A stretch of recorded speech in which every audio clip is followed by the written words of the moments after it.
Burning Man came out of culture jamming history that is very much birthed out of San Francisco.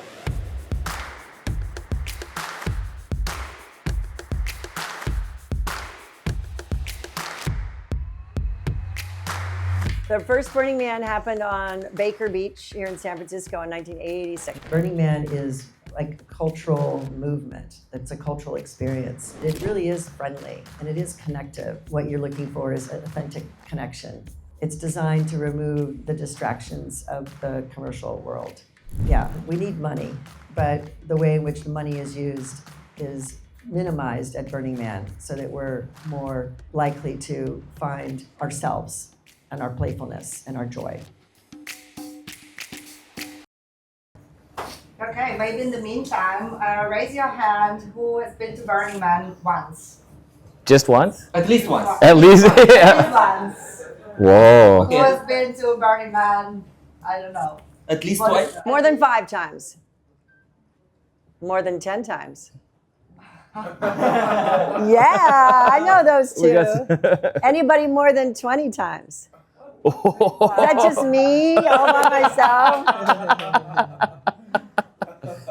We have a staff member who's in her 30s, and she came when she was 5 years old. Yeah. Wow. And she came every year. Yeah. Yep. Does a regional burn count as going to Burning Man? Yes. So who's been to a regional burn, like Unscrews? Yeah. I've been to it. But that was 1986, right? 1986? 1986 it started on a beach. Yeah. Yeah. When was the original one? The first Burning Man happened on Baker Beach here in San Francisco in 1986. And it was on the summer solstice. Wow. Yeah. Really not there. No, I'll I was give not, a I was little- I, I'll I was project not a even little here. if you guys put the speaker together, I'll just project a little and give a little. I'll stand up and Yeah. do a little bit of history while they're putting stuff together. So in 1986, Larry Harvey and his friend Jerry James, Larry was recovering from a broken heart. He had been on the beach the summer before on the summer solstice of 1985. And a woman, had a couch with some dummies on it, and she burned them. And she was doing her own sort of little art burn thing. And then the woman that Larry had been there with broke up with him, and he was devastated. And true story, he says he stayed in and he watched Love Boat and Teletubbies and a number of other things on TV. Love Boat for sure. The Teletubbies were later on in his life. And his friend said, get out of yourself. Stop the self-pity. It's boring. And his friend was a writer and a musician and hung out in North Beach and said, the only way to recover is to stop being so self-obsessed. And Larry decided that to do something creative was possibly the only way to stop obsessing. And he called Jerry, who was a carpenter, and said, let's build a man and burn it, or let's burn a man. And they both tell the story pretty much the same, where Jerry said, what? And they put a bunch of pieces of wood together. There's very few photos. It's hard to find a photo of the very first one because they didn't really think of it as anything more than that one time they were going to do that one thing. It was about 8 feet tall, and it really was like really super weird looking. I've seen photos. But you can find them now because Jerry took them, and some of them are now on the internet. And people came and stood around. And the way they tell the story is there was somebody with a pants on their head dancing around with a drum, and that some lady just started crying.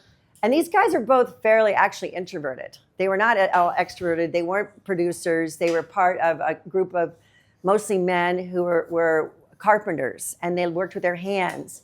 And some of them had degrees. There was an engineering degree from Stanford in their group who was an engineer, but he preferred to be a carpenter. So Larry called them the latte carpenters because they were smart beyond what their means were. And they were doing hanging out kind of things through the 80s in San Francisco. And when they did this and they built this, Larry with a couple other guys, and all these people came around, the two fairly introverted dudes were like, let's do it again. So it was summer solstice of 86, 87, 88, 89, and 1990. And in 1990, 800 people show up. 600, 700, 800. The Cacophony Society, one of the places of Burning Man sort of engaging culture was the Cacophony Society. And the Cacophony Society had been around since the late 70s, at least, through culture jamming. There's a group called the Suicide Club that John Law was part of and some others were. And even things like Ant Farm and the Kill Your Television and Driving Through the Fire television, which they did at the Cow Palace. So Burning Man came out of culture jamming history that is very much birthed out of San Francisco. And when 800 people showed up in 1990 on the summer solstice and the cops said, this is not going to happen, they took the man apart. They played around, danced and played some music and took him apart and put him in a parking lot on Howard Street. And when they finally got their shit together and they all tried to figure out, now what do we do? We've got this art piece. We've been burning it on the beach. Now it is 40 feet tall and it's got many pieces and it takes a lot to carry it down. What are we going to do? And they decided to take it to the Black Rock Desert. And they had gotten the info about the Black Rock Desert from like 3 different people. There was a group that did a wind festival that was over Labor Day. And one of the gals in the group had made a bed and put a sail on the bed and the bed would fly on the playa. And she was like, oh, you have to take this thing to this amazing spot. And a couple other people went up there for cacophony events where they would do something called car hunt. And they would put bricks on the gas pedal of the car and let the car go. And then they would, in other trucks, would go by the car while it was running on its own and shoot at it. True stories. And those groups were all like, oh man, this great thing you're doing on the beach, you got to take it to the Black Rock Desert. Anything goes. So that was the summer of 1990. And then they decided Labor Day weekend was a practical time to do that. And they got folks together. They went to go get the man that they'd put away. It got chopped up into firewood. They had 1 week to pass a hat and get funds to put it back together again and get out to the playa. And that is how it moved to Black Rock Desert. So now I sit down. Yeah. Let's do a mic check real quick. Yeah. Let's talk a bit. Great. Yeah, is this good, guys? Is that better? Is it? Yeah. Cool. All right. Just tell if it's too loud. I'd love for each of us, well, Marian, Goodell here, the CEO of Burning Man, needs no introduction, but I'd love to pass it around to introduce ourselves here a bit. I am Cuddles. Many of you know me as Lawrence. I love the combination of the two worlds, my Burning Man home and my default world home here in the tower. I'm just a human that loves life, and I am here because of Burning Man. It's changed my life multiple times. It's been a transformational experience. A lot of the times I've gone. It's very near and dear to my heart. It's the reason I got into longevity. Just love existence so much. I love people. I've learned how to be vulnerable and connect deeper. And I've gotten the courage to change my career into longevity because I was in tech before and realized this is what matters. First, we gotta make sure we exist, we live healthy, then we can have the abundance that I see in Burning Man, the post-scarcity society, the gifting economy, the amazing things that are happening there. And it's also been inspiring as a pop-up city. As many of you know, I've done the first of its kind 2-month-long pop-up city Zuzalo in Montenegro. 2 years ago, brought 200 people for 2 months, along with Vitaly Buterin, the founder of Ethereum, and a few other awesome humans, to experience, to see how it would feel like to create a new intentional city that's longer, and partly with some principles from Burning Man. The original pop-up city, the temporary city, is much bigger, much more ambitious. And I'd love to touch upon creating a permanent version at some point with actual gifting economy at the large scale. And Burning Man has also been somehow related to this as well, having these permanent hubs. The first permanent hub inspired by the Zuzalo movement being the Frontier Tower, which happens to be in the place where the headquarters of Burning Man was a decade ago. So amazing. Mhm. This was the floor where my office was. Oh yeah. Yeah. Great. Do you want to say a few words? I'll just say a couple of things as we pass it on to give context. Literally, this is the floor. We were, I think, on. You guys were telling me. I actually texted someone to try to figure out. I think we were 8. We were 7, 8, and 9, or we were 6, 7, and 8. 8 was where our lunchroom was, and then we were on 15 and 16, and then we loved the roof. And there were bees on the roof that my dear friend, right, this lovely human being right here. Do you know everybody here? Or this is your first time here? I've been here a few times. This is Mike. And when I saw Mike in here just a minute ago, it almost made me cry because Mike brought the bees here. The roof was so important to us. We actually left the building when the new landlord didn't let us. Didn't. And we're back. And we're back. Didn't let us use the roof. But this floor was open, just like it is. And we had a conference room there and a conference room there. And Burning Man's nonprofit bylaws were written over the course of 9 months in that conference room right there. Whoa. Amazing. Wow. It's wild to be here in that context, you know. For me, I have a long history with Burning Man as well. I mean, at the Frontier Tower, you guys may know me. I run an arts and music, you know, kind of been a long-term cultural explorer and anthropologist of these sorts of things. And, you know, I actually found Burning Man after I already was doing things that resembled it, right? So we would go and do our own desert events down in Los Angeles. And after pulling the threads, it kind of all leads you back as a kind of origin event for a lot of culture. And so it's cool to be here and think about that. Oh, hey. Who are you? Who's on the window? Hi.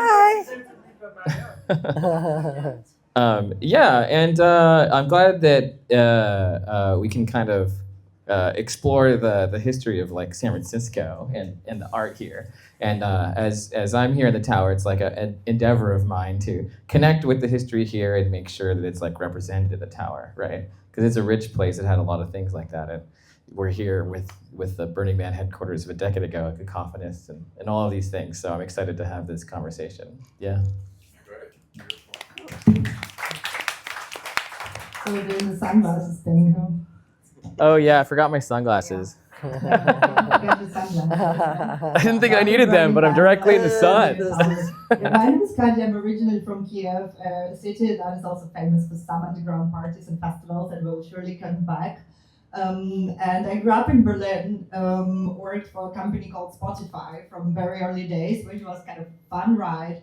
So, and then I had a Web3 community tech company when the NFT boom happened.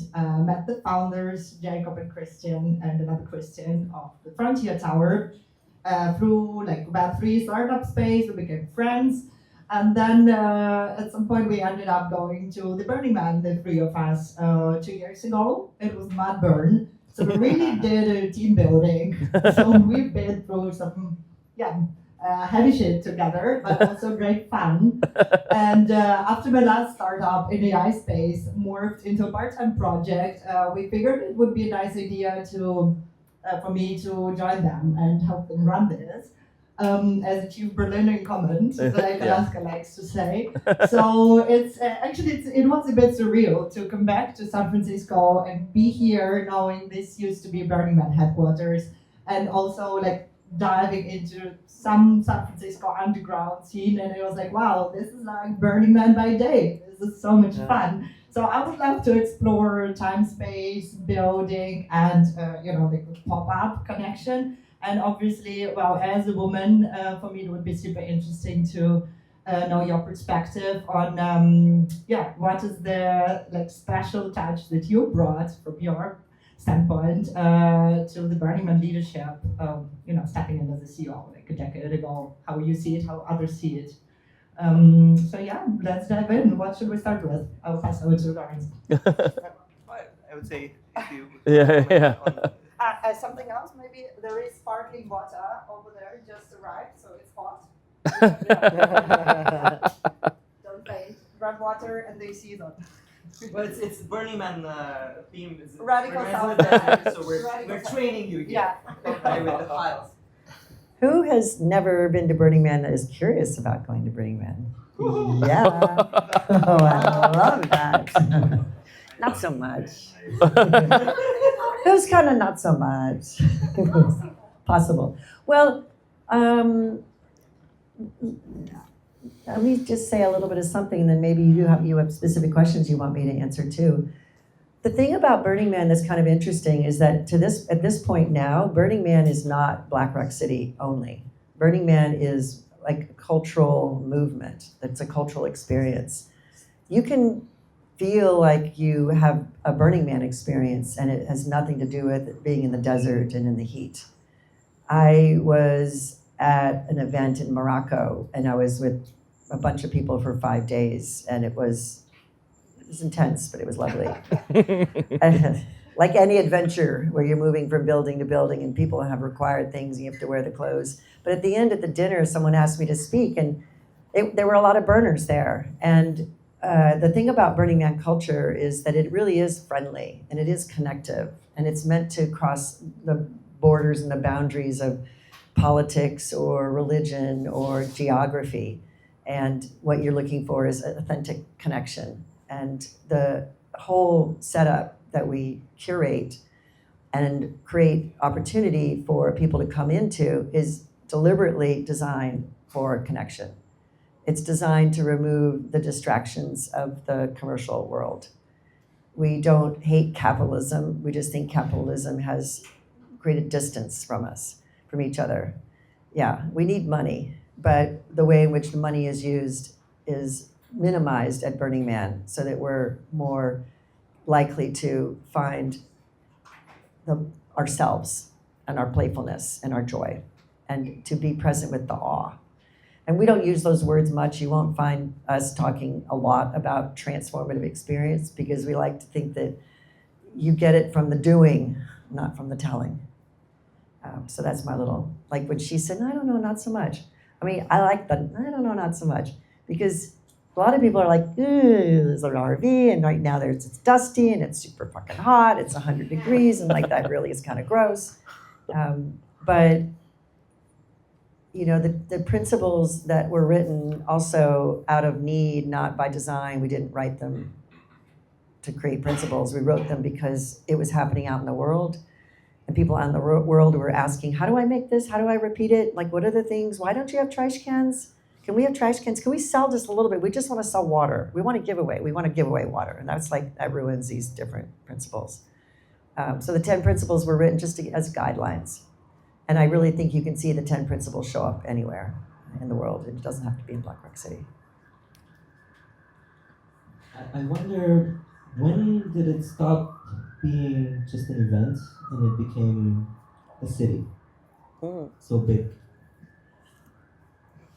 I think the most transformative time period would have been from 1996 to 1998. 1997, we were on private land because we're on federal, U.S. government federal land. People always ask why we don't buy private land. But the federal government is actually mandated to allow public assembly.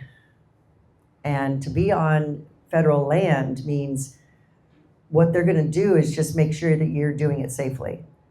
But if you're in areas like that does still happen with Burning Man events that are on private land, local constituents, so a local sheriff and a local planning commission, they're elected, and their fears about gatherings are filtered by those fears. So I prefer public land.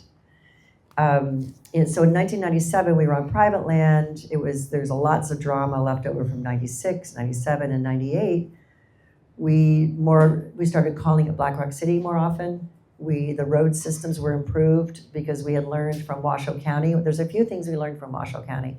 One was about safety related to emergency vehicles. So we went from 4,000 to 8,000 people in 95 to 96. And we were more than 12, maybe 15 in 1998. And then we wanted to make sure we felt like a city. We had a newspaper. We had lots of radio stations. We had emergency services. We had a center. We had coffee. We used to have a cafe. So it really felt like a city. And also, as we all know, when you're in a city, you learn your collaborative existence through your relationships. And I was raised in the country, and we do it differently in the countryside, but your neighbors are further away, but you still know where you can go for something. But we're in a city, and when we forced ourselves to have a little bit of a fence and not just be spread out all over the Black Rock Desert, we had to actually think more about how we treated each other. And so becoming a city was a very important part of the evolution. Tell us a bit about your leadership of the organization. How have things evolved, and especially being a woman? The female touch. Yeah, the female touch, I'm interested. Well, so Larry and Michael and John Law were the original individuals that brought man from the beach into the desert. And along the way, they met Crimson and Harley and then me. There was a point at which it was just the six of us, and there were 3 men and 3 women. And we actually realized that we were kind of by default doing very traditional things. Harley and I were worried about the volunteers and the people and the nurturing. And Larry was designing and imagining the art. And Will Roger was with the builders, and Michael was protecting the perimeter. And we sat around, we were probably having cocktails or stoned or something, and we were like, do you realize that we just fell into this is like, but it was related to each of our nature. And I did the media, and I did a lot of the business. I like the storytelling part.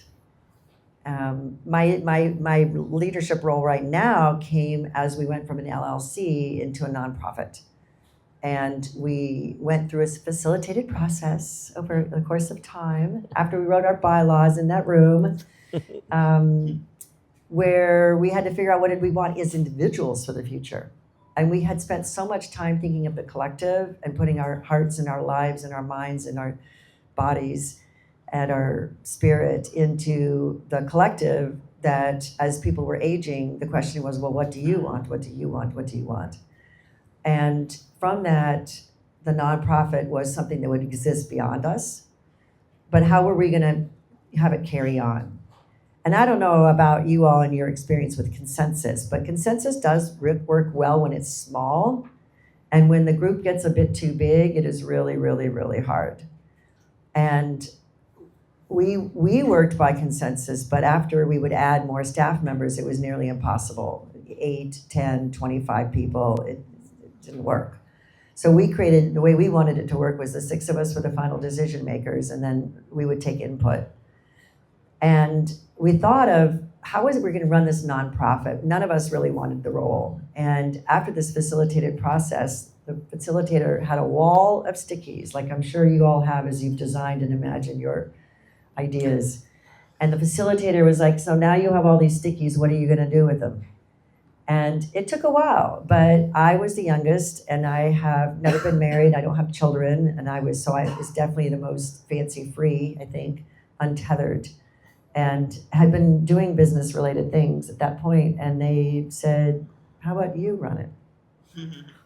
And yeah, so it was kind of awesome. It was kind of awesome, yeah. I felt like I'd been in an internship for quite some time. And on the female touch, it's kind of interesting. I think it's hard for me to say, I think others could probably say better than I can say, but I'll tell you what's been reflected to me.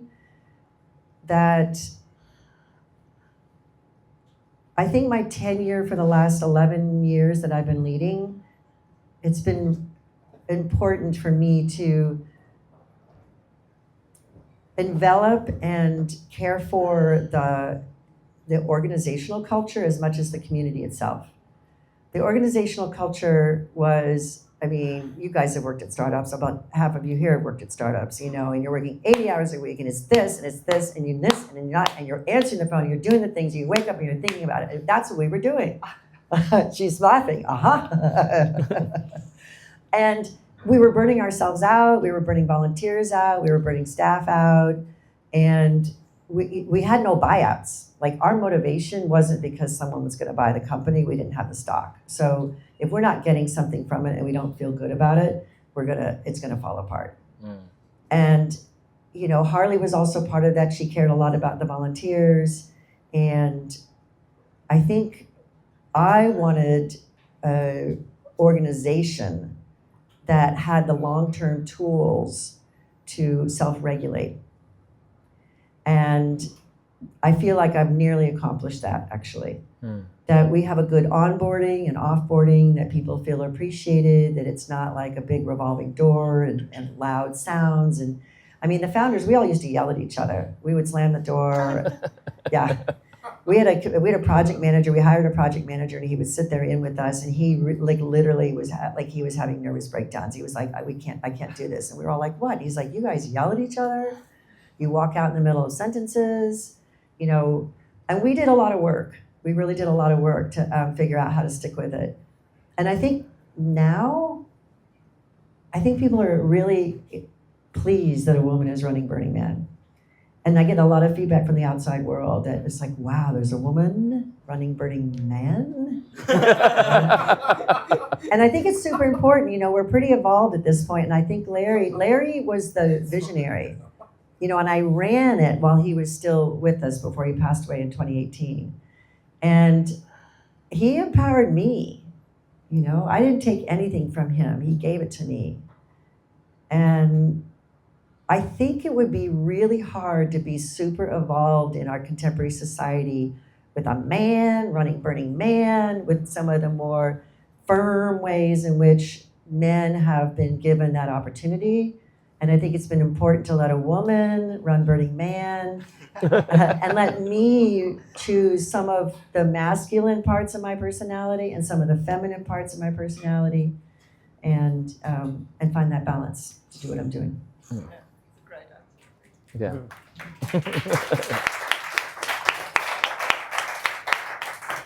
Burning man, burn the man.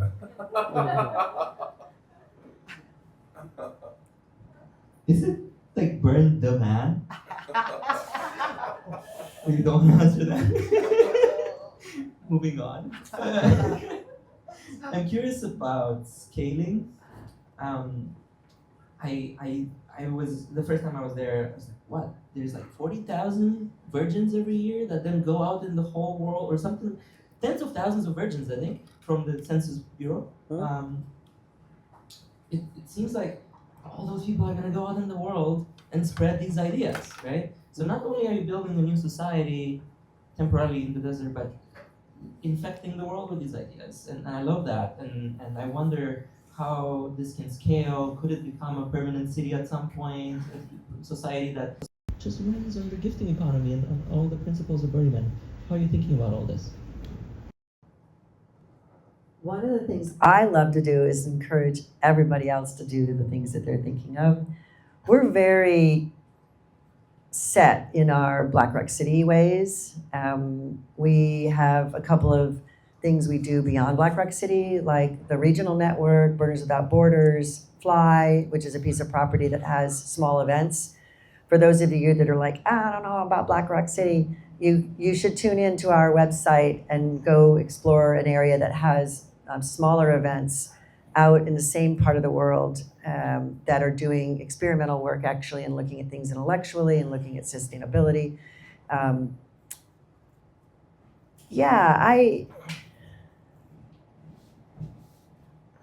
love the idea of what you guys are doing here, and I really love the idea of permanence. Personally, literally, I would love the last 10 years of my life to be in a communal living environment. For sure, that's what I'm seeking. I don't know that Black Rock City, as it exists, which is really designed for creative, really pure, short-term. It's created and deliberately traded for pure short-term engagement. It's ephemeral. So it's hard for me to imagine that entity and that existence. But I think what you're doing here and what can be done in other places can take all of what's the best about what happens in Black Rock City. But I don't think you'll, like Burning Man culture, I like to hear the word Burning Man culture. We're seeing Burning Man in other places. We're seeing Burning Man culture in other places. I'll come to your city if you make a Burning Man city. Do you want it? Yeah. So from the idea of like birthing an idea or kind of starting and kind of continuing on as Burning Man, began and culture was then built. This is kind of like an event that gets designed and there's norms that are created.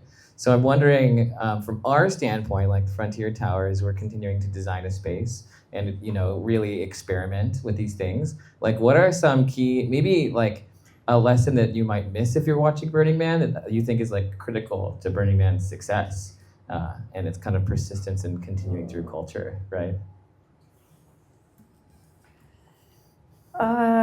I think one of the things that people don't really realize that we do, which maybe you're doing here, I kind of see a little bit of it, and you have to go to Burning Man to know for sure that what I think is Burning Man is a leadership machine. And it's a leadership machine if you decide to create a camp and bring a bunch of your friends together, and maybe you just had that idea of we're gonna make little Mr. Potato Heads, but then you're like too busy with what you're doing, and someone else in the group is like, I want to do the camp with the Mr. Potato Heads, and then that person has to figure out how to get everybody together on the WhatsApp and get everybody together on the Zoom and let's get in person, and then who's going to buy the things, who's going to run the money, and everybody's like, I don't want to run the money, it's too much work, right? It's a leadership machine. Mm-hmm. Artists, I had an artist one time say that he wanted to know whether we had any lessons or teachings so that he could figure out how to run 40 volunteers to do the art. I was like, well, that's a whole course, but it's a Burning Man course. It's like you're leading your friends. Not unlike startups, probably not unlike some of you guys. You got an idea, your friends come around, now you got to actually hire your friends and you got to tell them to fuck off because they're not getting the shit done. It's particularly hard in a theme camp because you're not paying anybody. Mm-hmm. How do you nicely tell your friend that they're fucking off and you need them to shape up because the entire camp needs them to finish cooking the meal because that's what you counted on. So I think we're a leadership machine.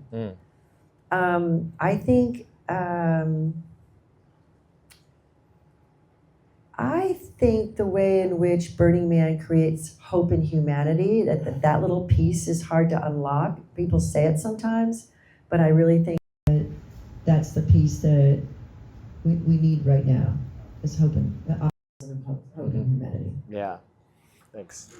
Yeah, I'm to add on this. So if there are 30,000 first-time burners, and like that statistics we have, I'm wondering if there is an official statistic how many people actually start a company after they went to Burning Man. In my bubble, I know a few, or like how many people actually came back and decided to completely change their personal life. So yeah.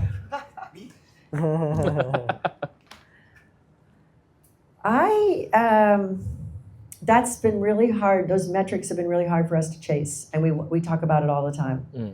I'm doing a post-event survey that I'm reading through right now, and there's like so many long-winded questions in it, and I'm more interested in that. That's the kind of stuff that happens over time too. It's more like 6 months or 6 years later getting the feedback, and we've been around now long enough that the data, I've been doing this 30 years, so it was around for at least 10 years before I came around. Yeah, I want to know how many people change their lives and what it is and what they go and do. I really do. That's one of the best narratives that we could have about Burning Man, if we could have some way to tell that story. Yeah. Go ahead. I'm curious what questions people in the audience Yeah. will have as well. Yeah. Hi, I'm Anya. Hi, Anya. So my question is, so what I hear you say, Burning Man is transitioning into a culture. So in this transition, what do you suppose would be the most elevating process? Because transitioning to culture is something else. It's we're not lacking, but there's so many different cultures, right? Like you're adding another consistency to the mix. So what is the expectation? Is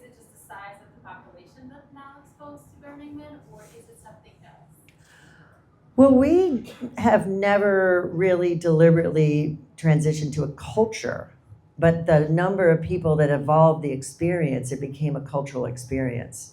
So now it's considered cultural.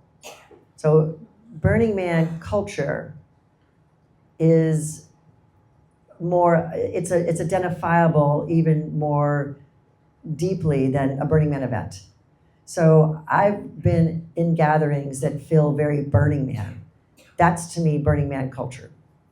I'm not doing it deliberately. You won't find us any papers that say, okay, how is the culture doing? We're more about how. I mean, we do think about how the culture is spreading. How are people holding space for it? Contemporary society puts a lot of pressure on aspects of our culture. One of them is decommodification. Decommodification is meant to say at Burning Man that money will not affect your direct experience with people, but out in the world, money is necessary. So to me, the difference between the Black Rock City experience and then the way in which people take it out in their lives, that's the cultural part. And then the dialogue around, well, this is what I had in Black Rock City. This is what I had. This is Burning Man. Some people we used to just call it Burning Man. Burning Man used to be the thing in the desert. And as it started happening out in the world, we really started calling it Black Rock City. Like you said, when did it become a city? We literally deliberately started calling it Black Rock City. Right about the time when it started popping up out in the world. Because I didn't want people to think that they couldn't be part of Burning Man. I thought it would be much easier to be, I'm a burner. But I went to Austin, I went to Africa. South Africa has a big burn. Israel has a big burn. And to be able to go to a Burning Man event and say I'm a burner, I thought that was much more interesting and more important than actually owning it and protecting it in the desert in Black Rock City. So I would say rather than me, I look to the community. That's what's kind of cool about people here and these guys. They're protecting it as much as I am. Their relationships. You guys should have Mike in front of the room sometime. I think it will make me choked up, but he's one of the best examples of people taking Burning Man culture out in the world. Mm. He does really, really interesting things, and I know that Burning Man affected you and the way you've gone and changed their life, and he's spent time in refugee camps, snuck into them in Africa. Yeah, and tells amazing stories about that. And he also did a thing called Free Space here in San Francisco. We got a whole building, 25,000 square feet for free for a month, right?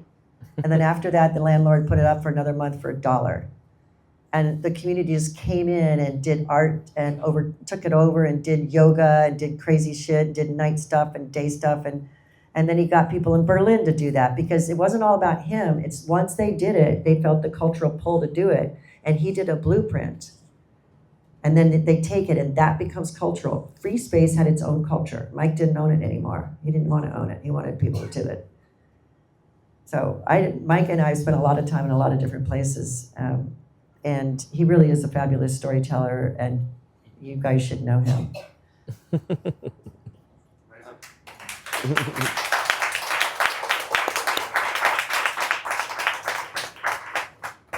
More questions? Or also, I have one from I think a lot of people here are wondering what's the best way to get into Burning Man, organize a camp, things like that. Any general advice you have around that?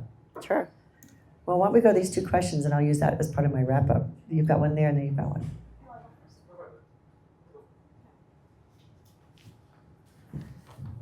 Hi, Jessica Pestico, founder of thisagain.com, expert witness, unders consultant, legal representative, and soon to be your favorite, guess what? Governor of California. So, what I wanted to ask everybody is, what do we think about two things, all right? Number one, forming a partnership for this year, testing it out with Waymo to help people get rides, transport their stuff. Number two, show hands on that one. Thumbs up, thumbs down. What do we think? Okay? Let's keep it a short question. Okay. Yeah. Marian, please. All right. Yeah. So then, what do you think about that one? And then let me have you answer that one first. And then dance safe. You probably are familiar with it. I'm not sure what the question was. What do you think about forming a partnership this year with Waymo and with Dance Safe? Burning Man is not really in a position to do either of that. So maybe it's you guys that'll get to do that. What was your question? I have two questions. One is on how do you think about the cultural risks, if any, about the ethos of Burning Man as it scales? The cultural risk of the ethos? Yeah, like as it scales and becomes more mainstream. And the second is, what's the hardest decision you have taken as a CEO? Oof. What's the hardest decision I've taken as a CEO? And then what are the cultural risks of mainstreaming Burning Man? Yep. Kind of, sort of. I don't really think there's any cultural risks of mainstreaming Burning Man. I think there's risks of people not having creative and expressive lives in the world. Yeah. Yeah. Creativity bridges the gap, building something in a dust storm with other people that maybe you'd never met that actually happen to be the exact opposite of religion or where you've been born, and fixing something together is so empowering. And then you're just like, wow, what we have in common is just our humanity and our love and our moment of survival. So I don't really care. I want to be mainstreamed. I really do. Yeah. I mean, you know, the guys that used to go out, there's a lot of funny jokes. I went out in 1996 and people were like, oh, the frat boys are here. And I just remember going, I didn't see any frat boys. But the people that were the cool kids from San Francisco were irritated that more cool kids from San Francisco were coming there. And I remember thinking, Jesus. And then when the tech community, found Burning Man, which started in, Wired magazine did an article in November of 1996, and that changed the face of Burning Man. Wow. Bruce Sterling it was on the cover. It was the new American holiday. And that's what brought them all out. As it brought Sergey out and Elon and everybody else, all the guys. And then there's a whole bunch of the artists that were like, I'm a tech people. You know, and then the tech people were like, oh, the hippies with the thing, the drumming. And like, it's been so funny over the years. Recently, it's been, the rich people. And I was like, okay, everybody's ruining Burning Man at some point. You know, honestly, the most interesting stories are the people that are kind of mainstream that come and have their lives change. Like, this is a target-rich environment, actually. It's really interesting to have a conversation. There's a show that's going to come out on HBO next spring. They were filming Burning Man for 4 years. Whoa. And there is a black man who is a veteran. He is probably in his 50s, and he always wanted to go to Burning Man. And the film has him in North Carolina in the mountains with his wife and his kids. And his wife was like, honey, do whatever it is you want. I've been looking for my people. And he came out to Burning Man. He's come out 3 times now. And the story that he shows in the film about who he is and his work in the desert, and how, as a person in the military, that it was all family and everybody looks out for each other. It reminded him just like being, like the things that I didn't know he would find in common with Burning Man, he totally found in common, and it brought tears to my eyes. So I want people to have Burning Man experiences. Burners, when the hurricane happened in the Carolinas last year, it was burners that were pulling stuff out of houses because they knew how to do it from Burners Without Borders. They were bringing solar trailers that happened in Black Rock City. They were bringing them out for the neighbors. Same thing during the fires in LA. Like, burners are already adapted. The resilience is already there, and they're adapted to help other people, like on a moment's notice. Hardest decision as a CEO? I mean, I had to cancel Burning Man in 2020. That wasn't hard. 2021 was harder. Yeah, because people really, really wanted it to happen. Did you have to cancel? Do we have to cancel? Did you have to? Or like... Oh, well, I had to cancel. I had to cancel in 21 because vaccines weren't really prevalent enough. International people couldn't come. Children couldn't come. Kids weren't getting vaccines yet. We did a poll of the staff. We found like half of them were like, fuck off, and half of them were like, fuck yeah. And that, you know, it was like, that's a split right there. So we had to cancel in 21. Yeah, we didn't have the,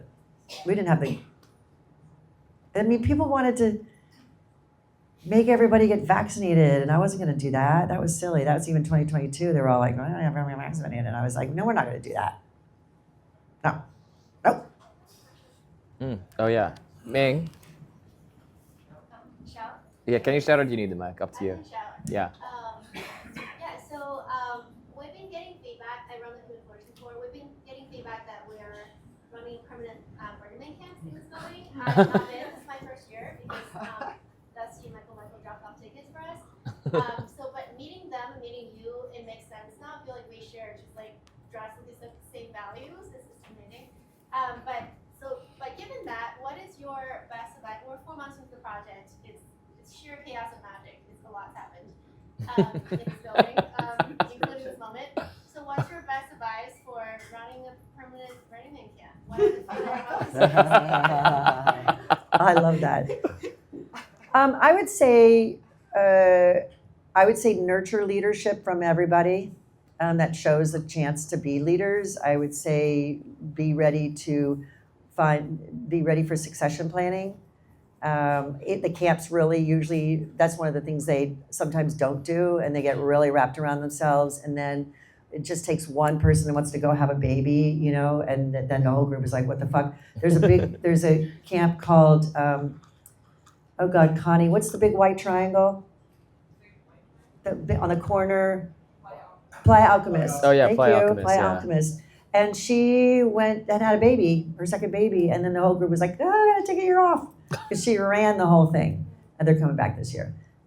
So succession planning is super important.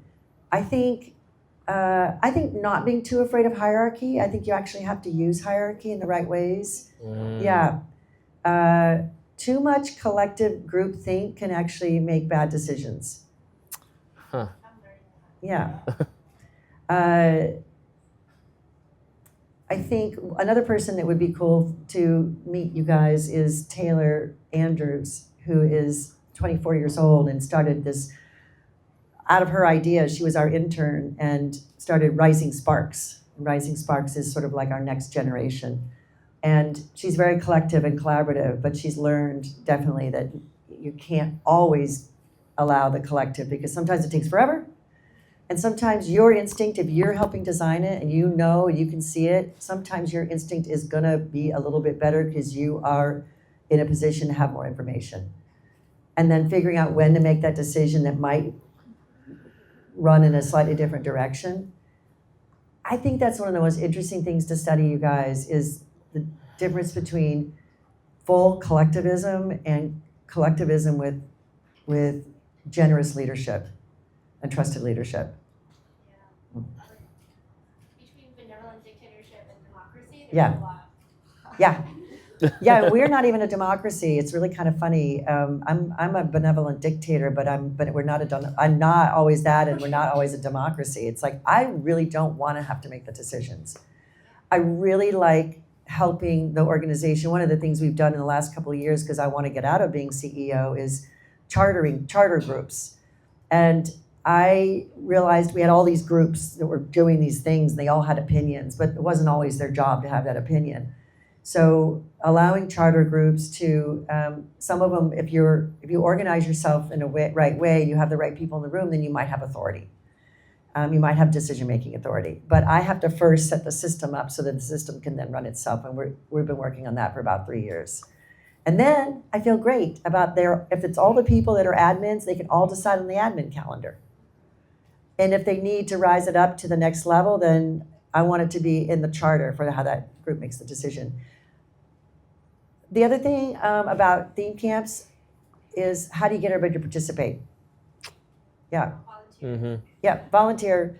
So the word volunteer for me, I find is kind of like a weird, dirty word sometimes because Burning Man is Black Rock City. We're filled with citizens. And participate is my favorite word. Participation is one of our principles. And participation and having full participation can mean different things in different places. I have a couple of people in my camp that have put a lot of money into the camp, but they can't do as many dish duties. And I don't have a chart for all that. I help manage what ways the people all participate. And I use that word because someone might say, he didn't do any dishes. I volunteered to do dishes. Why didn't he volunteer to do dishes? And the other reason is, for those that have been to Black Rock City, the organization is like loves its statistics, and we send out these volunteer surveys, and 10,000 people say they volunteer for Burning Man. I'm like, wrong. I think 80,000 people volunteer at Burning Man. And I won't let the organization leadership say 10,000 people volunteer for Burning Man. Because I've been in places where an artist says, you're an artist. Yeah. And you're like, oh, you know, are you part of Burning Man? Yeah. I've been somewhere where someone says, I said, oh, what do you do? And they're like, I'm part of Flaming Lotus Girls. Oh. And they're like, they said, I volunteer for Burning Man. Well, they didn't volunteer inside the organization. They contributed their time and they participated as participants, as collaborators, as colleagues. So yes, volunteer, do your part, but how do you come up with a word? You're talking about permanence and your cities and your villages. How do we come up with a word? Because volunteer, I volunteered for the National Organization for Women. It's one of the first time I ever volunteered. And volunteers, sometimes they want a patch, or they want a pin, or they want a ticket. But if we're all, like, how can I give enough tickets away to Burning Man if everybody that volunteers gets a ticket? That's why I learned that volunteer wasn't the right word for me. We still use it, but I'm really working to try to get rid of the word.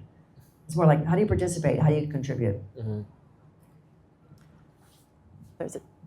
Yeah. What you described just a moment ago sounds like for charters, right? Charters? You might need for one-chain governance. Did you experiment with that, or you find? Blockchain governance, yeah. Yeah, some of my favorite people that I keep meeting are telling me things that my instinct tells me that is part of why the future Burning Man is really still a partner in what's happening in the world. And we want to learn, I want to learn. I'm 62, so you guys know a lot about a lot of things that I have no idea. I don't even understand how it works. But people tell me that the way we do and our relationships and how the whole Burning Man community maps itself through trust, that's, yeah. So, yeah, I'm a cousin of blockchain. Oh, Katya. Yeah, that would be like my question to follow up on this. How do you see Burning Man in 20 years? Like in 10? Like, as here we're building a blueprint, right? That's the intercity network, like society, that's what we want to build. With like, I don't know, 30 million citizens. So you managed 13 million. Yeah. And so right now, this is like the first hour, it's going to be a bit more than 1,000 here. Yeah. It's like the blueprint. When you've been around for 39 years, so you've managed some things, like we can learn from you and we share ethos. So where do you see Burning Man in 20 years, in 30, 10? Sure. I think 20 years is easier to say where I see it in 10. I think in 20 years, it'll be too hard to do the thing in the desert. I just think that it's still really hard. It's exhausting. The government is our biggest, it's a drama all the time. The federal government takes the most money from us. Mm-hmm. And they always want more. Yeah, and someday it's gonna break. So I think, also you were saying 13 million or 30 million, I wasn't sure, but we did some math, and including people that attend Burning Man events out in the world and our own database, we think 1 million unique people have experienced a Burning Man. 1 million. 1 million. I know. I know. I think it's pretty cool. I think, listen, my fantasy like 15 years ago, I have my own vision, because the regionals to me were powerful, was that someday people would forget about Black Rock City, or Black Rock City wouldn't be the main narrative, and that people would be like, oh, I went to Burning Man, or I saw some Burning Man people, or that was a Burning Man event, and it might have been art cars on the street.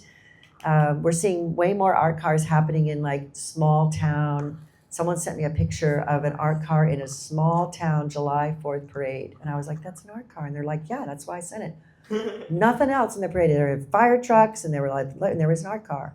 So the people will be like, that's Burning Man.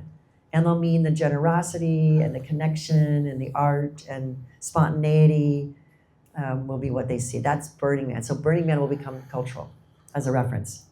How do we get to a billion? She had a question. Yeah, I have a couple of questions because I run a group called SF Tech for Good, And gonna have a couple of people from Burning Man soon, but stay tuned. But my question is around those pivotal decisions, right? Because you said Burning Man was an LLC and now it's a nonprofit. Burning Man also, when did Burning Man make the decision to charge? Because I'm going through that right now. So I'm just kind of thinking about those pivotal decisions that really, kind of change the organization, but not in a bad way, right? It helps it survive. We always are careful to make big decisions not until you really, really need them. Yeah. So there are rules at Burning Man, but we are really rule adverse. We'd rather things flourish, so we wait for the last minute to make the rules. We like to watch the culture come up. They didn't charge on the beach, and that's why I told the story in the beginning about the man that got chopped up. The first time they asked anybody for money was to make the next one. They didn't have the money, they'd already put their money into it, so they passed a hat. So they asked for money when they needed it, and then you justify it. I mean, if people really want the service, the community, the collective that you're building, and it has value, people will share that. Yeah. And then we created the nonprofit and the LLC when we needed it. When the LLC members were aging and we didn't really want to own it. We never wanted to own it. It was just, LLCs are really fast to make and then they're really nimble, but we were functioning, we were taxed like a C Corp, so we didn't take any money out of it. There really wasn't any money. So we created a nonprofit so that it would survive beyond our lifetime. I have one kind of more fun question. Yeah, how are you doing on time? I'm good. Yeah. So in context with like Burning Man here at the tower. Did you have a hand? Okay. Okay. Yeah, you're next. We'll go with Cody first. Cody? Who's Cody? Is that Cody? Yeah. So I'm curious if you could tell us like maybe a story of some ridiculous or silly thing that the organization did here in the tower. I'll give you some anecdotes. That's fine. So Larry liked to smoke pot. He liked to smoke a good joint. Mike, you've probably had a couple joints with Larry Harvey, didn't you? Up on the roof. Up on the roof. Mike got the idea of putting the bees up there. He's like, hey, I think I'll go put some bees up here. He and Larry are probably stoned because Larry loved to go up and talk to the bees.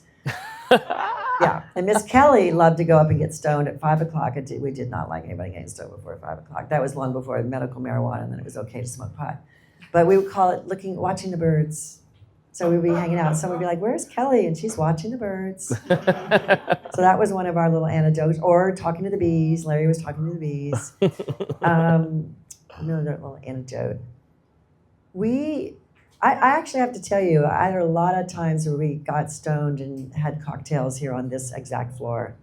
I mean, when you're saying some funny things, absolutely some late hours here, kind of like an ad agency kind of environment. It was wide open, we had carpet. Our department, our philanthropy department is, at one point we wanted to call it the Department of Gratitude. Yeah. And because we felt like philanthropy it's a two-way street. It's like the gratitude that when people some people that make a donation for Burning Man, they're like, no, thank you. And you're like, no, thank you. And they're like, no, Burning Man changed my life, thank you.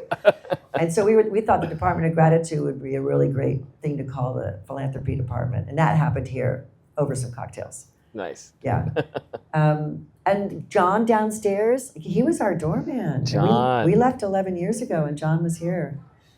Yeah, and John would greet us every morning, and he said he used to tell us he knew who exactly, because the building was full at the time. He knew exactly who the Burning Man people were because we said hello. Oh. Yeah, we loved John. The elevator was always quirky. Still is, obviously. Yeah. Cool. You got a question? Would be fun to have a photo exposition here. Yes. Yeah. Good old times at some point. Yes.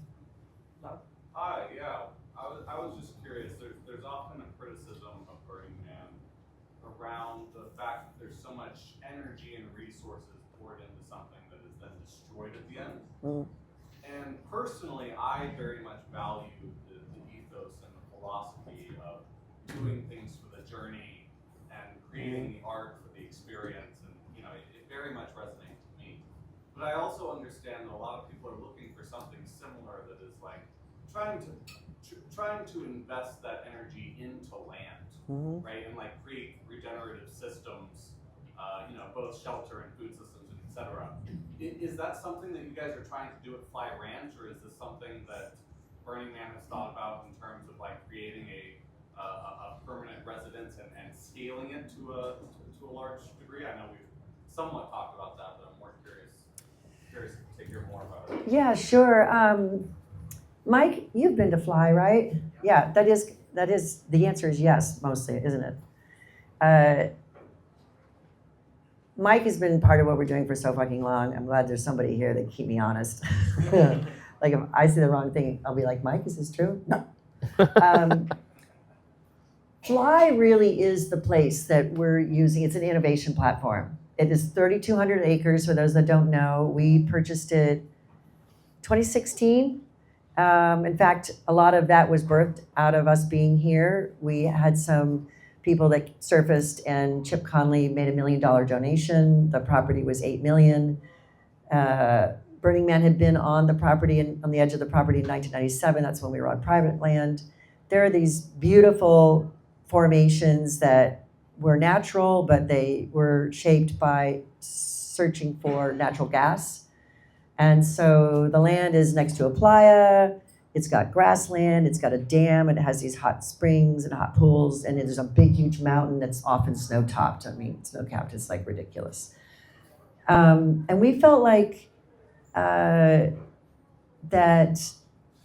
we wanted to buy the land, but we didn't know what we were gonna do with it. And Matt Sundquist is the guy that I hired, who was a philosophy major at Harvard. And if you look on a piece of paper, you'd be like, why did you hire, obviously, a piece of property that's gonna need property management and logistics? Why did you hire a philosophy major from Harvard?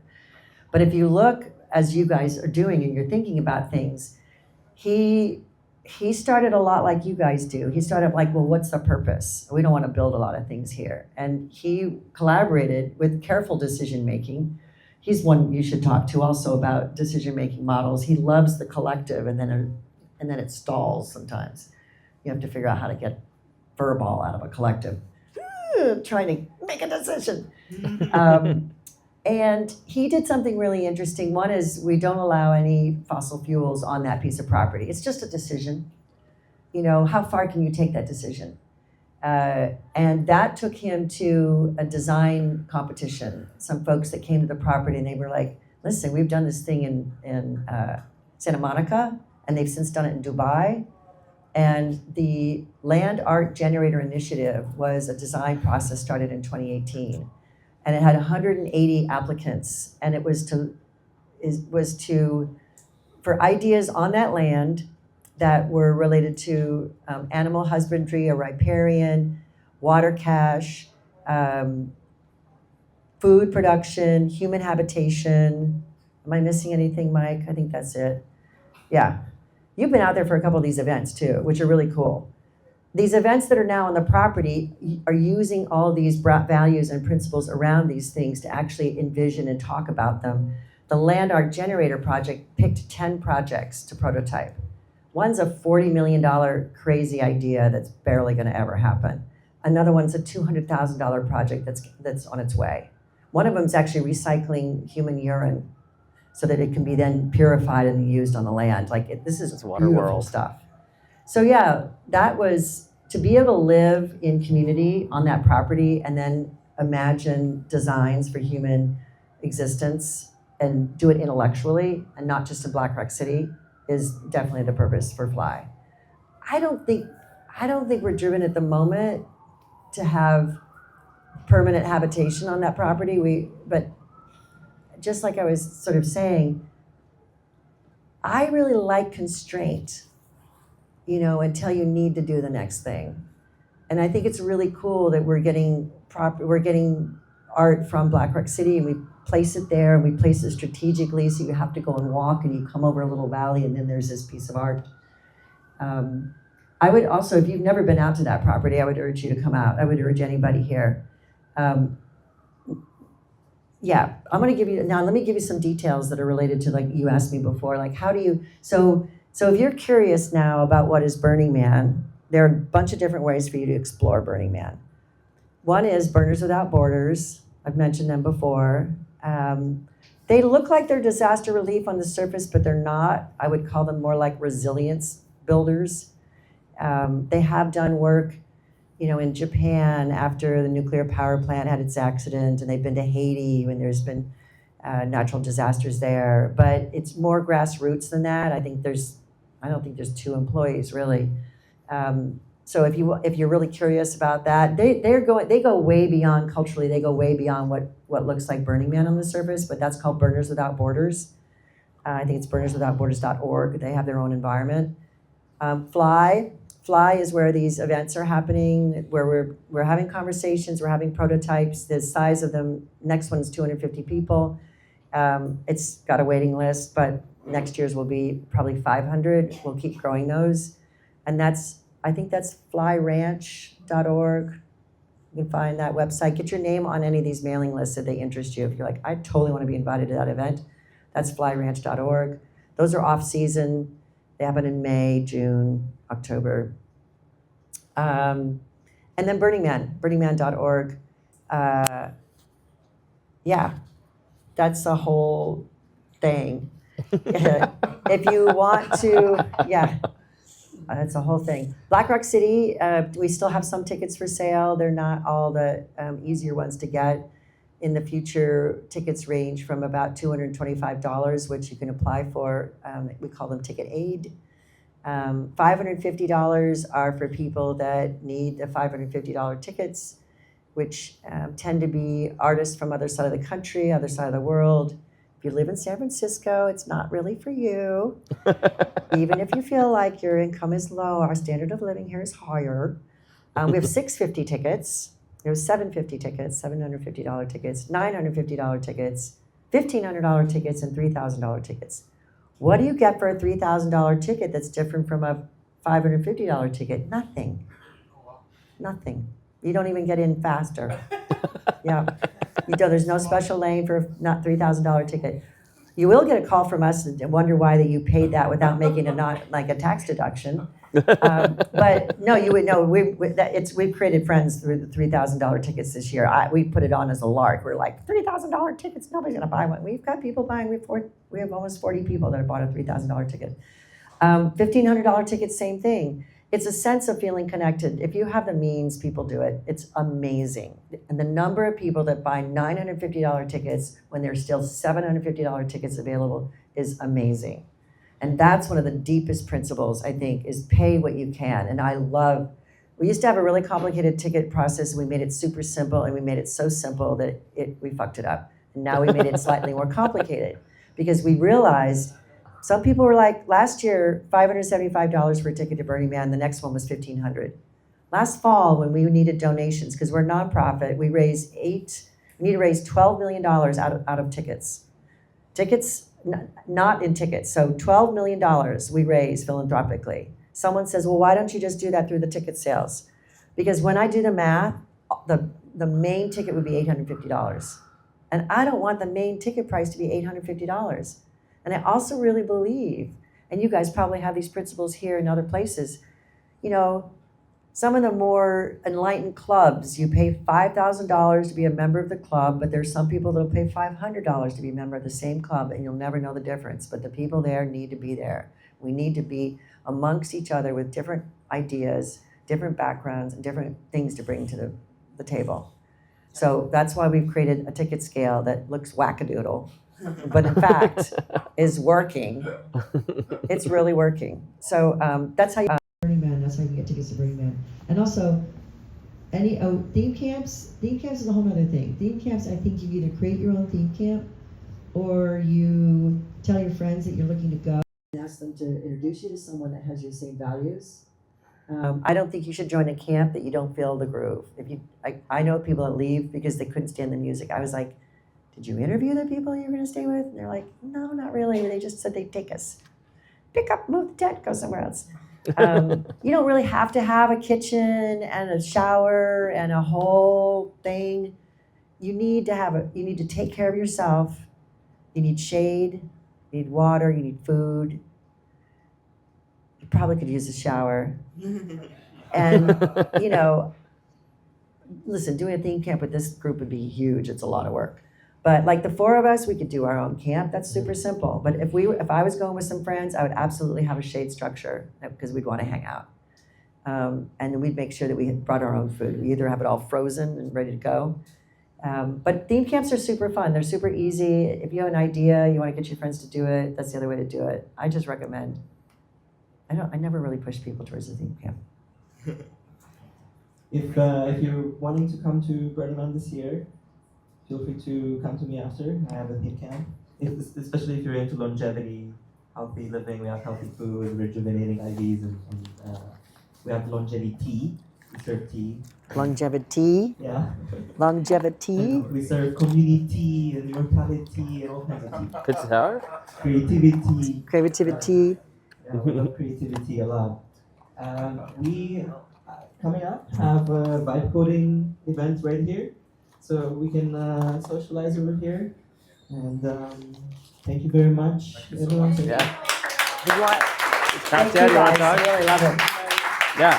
Katya. Love you. Thank you so much. It's been a pleasure having you here, Marian. We'd love to do the decompression event here together with the Last Good Arts Yeah. and Music Floor. Burning Man Thank decompression you here. everyone for coming. Yeah, yeah, yeah.